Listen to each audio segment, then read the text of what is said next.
দর্শক, আমরা অডিও কলের মাধ্যমে একজন আপুর সাথে যুক্ত হয়েছি, তার কথাগুলো শুনবো। আসসালামু আলাইকুম। ওয়ালাইকুম সালাম। আপু, কি নাম আপনার? সুমি। কেন আসছেন এই ভিডিওর সামনে? যে আইসি, ভালো একটা মনের মতন মানুষ যদি পাই তাহলে বিয়ে শাদী করবো, সম্পর্ক করতে চাই। তো আপু, কি নাম বলেছিলেন? সুমি? জি, আমার নাম সুমি। সুমি আপুর বয়স কত বর্তমানে? আমার বয়স বর্তমানে 18-19 বছর। আগে বিয়ে শাদী হয়েছিল? আগে বিয়ে শাদী না, হয়েছে? আমার বিয়ে শাদী হয় নাই। একটু কথাগুলো একটু ক্লিয়ারলি বলেন। এখনই চ্যানেলটা সাবস্ক্রাইব করুন এবং পাশে থাকা বেল আইকনটা অন করে রাখবেন। ধন্যবাদ। চাচ্ছি আপনার মুখে যে আপনার একটা ছবি পাইছিলাম, এই ছবিটা কার? ওইটা আমারই ছবি। আচ্ছা, এবং কেন আসছেন একটু বলেন তো আবার। আজকে প্রতিবেদনে যদি ভালো একটা মনের মতন লোক পাই, ভালো মনের মানুষ পাই, তাহলে বিয়ে শাদী বমু, শাদী বসার আশায় আসছে। প্রতিবেদনে শুনতে পেরেছেন আপনারা আপুর মুখের কথা, আপু কেন আসছে প্রতিবেদনে। তবে আপনারা এক এক করে তার বিস্তারিত সকল তথ্যগুলো আগে শুনবেন। শোনার পর যদি আপনাদের মনে হয় উনি আপনাদের মনের মতো, তাহলে আপনাকে অবশ্যই ফোন দিতে পারবেন। আর আজকের এই ভিডিওটা তাদের জন্য প্রযোজ্য যারা বিয়ে করতে চাচ্ছেন বা পাত্রী পাচ্ছেন না, পাত্রীর প্রয়োজন বা সুন্দর যে মনের মানুষ চাচ্ছেন তাদের জন্য। তারা অবশ্যই স্ক্রিনে দেওয়া নাম্বার ফোন দিবেন, কথা বলবেন, এখানে আলাপ আলোচনা করতে পারবেন। যদি আপনাদের মনে হয় যে তিনি আপনার মন মতো, তাহলে আপনারা যোগাযোগ করতে পারবেন, কথাও বলতে পারবেন। তো আপু, শুনতে চাচ্ছি আপনার মুখে যে আপনার নাম্বারে কোনো ইমো, হোয়াটসঅ্যাপ এগুলো কিছু আছে? জি না, এগুলো নাই। পড়ালেখা কতটুকু করেছেন?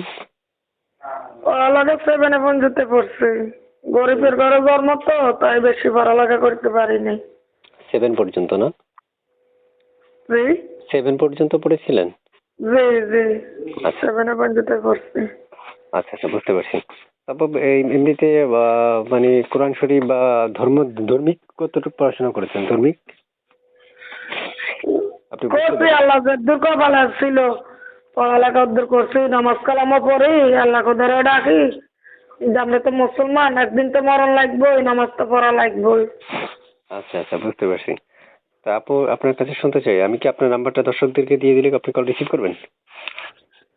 জি, আমি নম্বরটা দিলে আমি ফোন রিসিভ করবো। যে আমার ভালো মনের মানুষ হইলে কল দিব, আর খারাপ মতলব হইলে কেউ যেন আমার ফোন না দেয়, আর কেউ যেন আমার সাথে কোনো খারাপ কথা যেন না বলে।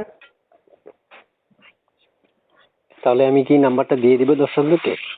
জি, আপনি আমার নম্বরটা দেন। আচ্ছা, তো দর্শকদের কল রিসিভ করবেন? জি, আমি রিসিভ করবো। আচ্ছা, আপনি কিন্তু বারবার বলছেন যে কল রিসিভ করবেন, কিন্তু প্রত্যেকটা কল রিসিভ করার চেষ্টা করবেন। দর্শক যদি কল দেয় আপনাকে খুব আশা ভরসা করে কল দিবে, তাই না? জি আপনার দরকার হচ্ছে তাদের কলগুলো রিসিভ করা এবং তাদের সাথে কথা বলা, ঠিক আছে? জি ঠিক আছে আপু, তো ভালো থাকেন। আল্লাহ হাফেজ। হ্যাঁ, আর সুমি। কিছু বলবেন আপু? কোথায় থাকেন না। আপনি? জি, কোথায় থাকেন? আমি নোয়াখালীতে থাকি। নোয়াখালীতে থাকেন না? জি। আর কি কিছু বলবেন, মানে দর্শকদের উদ্দেশ্যে কিছু বলার আছে আর? না, আমার কিছু বলার নাই। আমি ভালো একটা মনের মতন লোক পাইলে আমি তার লগে সম্পর্ক করতে চাই, বিয়ে বসতে চাই।